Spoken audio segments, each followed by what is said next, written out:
So we open it up with your first video today. Introduce yourself. Tell the people who you are. Well, I was Teresa Wade last year.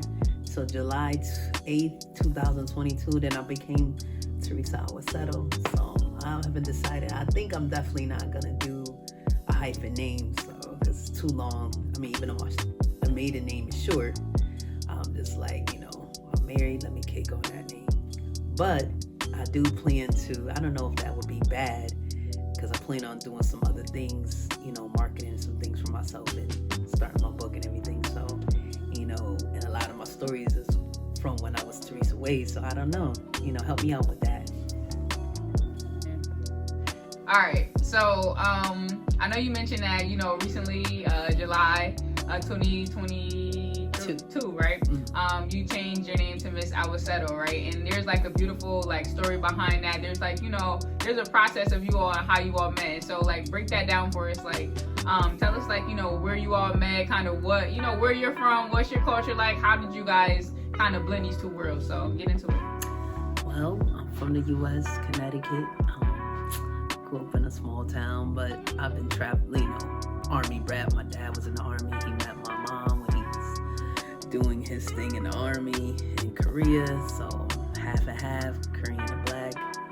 So, that was a little bit rough growing up because, it wasn't really too many Koreans around at that time in America like that. And then, I was pretty light. And then I got a little bit dark, but, so I was kind of tug of war with all that with getting accepted. So people thought I was, of course they didn't thought they knew I was different than them. So, but other than that, I grew up in a black family because my mom, she tried to raise us to a certain extent. Then her and my father separated, and they were, I grew up more with a black family, and so I didn't really know too much of the Korean side too much. I am. So how did me and this guy, my husband's from Nigeria.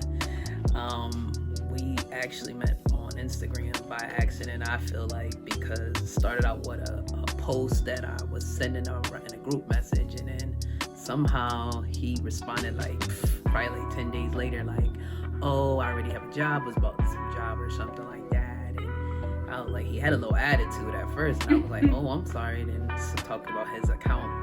He hit on the post that it hacked his account or something. I was oh, sorry about that. So, and I was actually new to social media using social media as a whole, because it's a kind of funny because seems like I had one of those phones. I used to have those phones that you only could have so much storage on your phone, so you can't really get access to social media. But as far as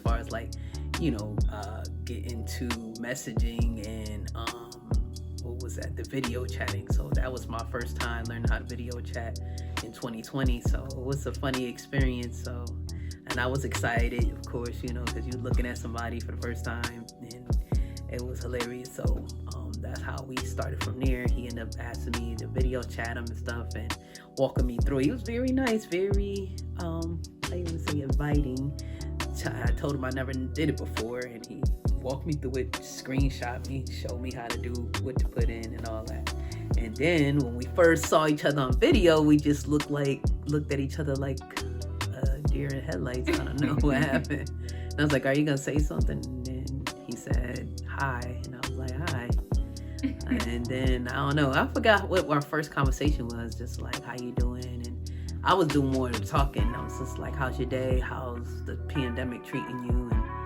Or lockdown treating you and stuff, asking him where he's from and different things like that. I noticed he had an accent. I was oh, okay, this is interesting. He was not my first Nigerian that I had an encounter with, as far as having a conversation with. Like I said, I didn't really know about Nigerians or anything like that. I didn't know about the Yahoo boys. I didn't know about the Juju, all that stuff. Wait, you gotta slow it down for us. Who's the Yahoo boys? Well, they say the Yahoo boys are scammers, and they do rituals and things like that to get money. Mm-hmm. So they have to somehow, supposedly, I don't know if that's actually true, but they supposedly have to find a young girl to sacrifice in their country. But I don't know how true that is. But it was wow, and they have a lot of money, and they can put this spells on people to get the money and have women fall in love with them and things like that. So I don't know how true that is, but I didn't end up looking up that stuff until later on because I was like, let me find out about this Nigeria and all this stuff. And then the Yahoo boys come up like Yahoo boys, romance scams and different things like that. So yeah. So you two meet. He's on a different side of the world. Y'all start chatting. He walks you through how to get on video chat. Y'all meet for the first time. Y'all see each other. And so like, what's that like over the next several weeks of just like getting to know each other? Is there a cultural difference? Like, do y'all get each other's jokes? Like, is it like, what do y'all find? What similarities do you find? And like, how's the communication throughout that time?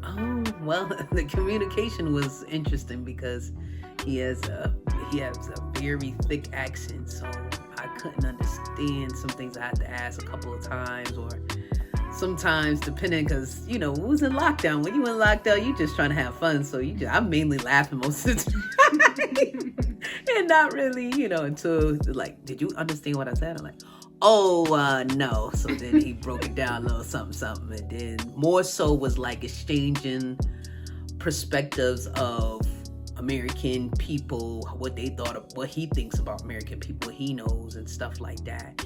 And I don't know, just like asking like what kind of work I do, different things, have I traveled before, different things like that. Just mainly getting to know each other and stuff like that. How what you do in the downtime, what have I been doing during the lockdown and stuff like that. Just more focused on, I don't know, we had questions about like, what's your dreams, what's your goals, like what you ever wanted to do. So it kind of brought me back to, I never really daydreamed like that. I could tell he's like a dreamer, because like, dang, I wouldn't even think about those things anymore too much. I just got away from it, just trying to really live in reality of what was going on. But I mean, I was open. It was a beautiful thing. So yeah, that was about it. I mean, it was a good thing, but it was funny and interesting. I think that's what kind of intrigued me. And then I wanted to know more about who he was and things like that. And then we connected on some things especially when we talked about our dreams and things like that. And then I had to get out the clouds. Sometimes it's like you could dream, but then you gotta be like reality. So, and then we all was like, are we gonna survive the lockdown and stuff like that? And I was like, good question. I don't know. I just really didn't know. So at this point, you guys found like this newfound love. Sorry, excuse me. You found this newfound love. But y'all wondering, like so many other people in the world, are we gonna survive this lockdown, right? Like, what's the love gonna be like, or what's the relationship gonna be like once y'all get out of the pandemic? Is what you're saying? Something like that. I actually, honestly, wasn't expecting to take this off the internet. I just was like, this is a lockdown thing. I never really believed in too much internet love. I tried it before to a certain extent. It didn't work out in my favor. So that was a long time ago when I was in my college years. We ain't gonna talk about how old I am, but anyhow, yeah, I just didn't really believe in it. And I'm thinking like, I feel like everybody during the lockdown wasn't really serious. They was just doing things that made them feel good and wasn't taking it serious, just doing it for fun. So I wasn't really taking this whole thing serious So what changed your mind? Yeah.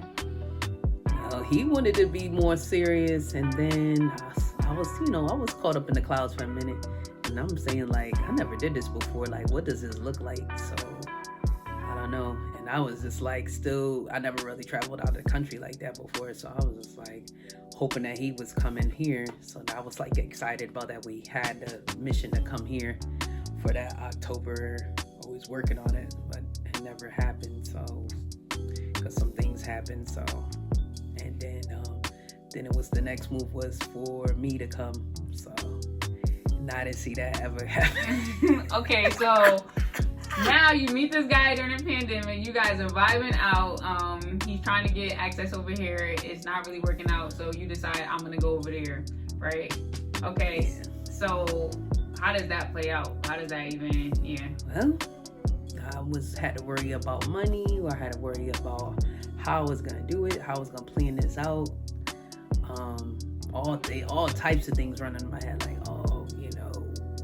happens if I go there? What if they try to kidnap me? You know, different crazy things. But and also just the work of planning that whole thing out. That was one of the things I like to see stuff.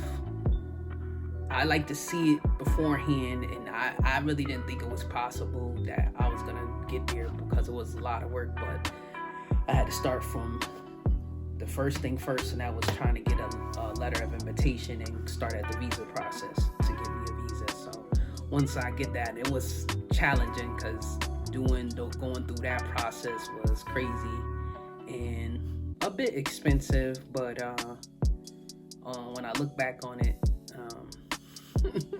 it worked out. You know, it worked out. So, but I was getting frustrated with that whole situation.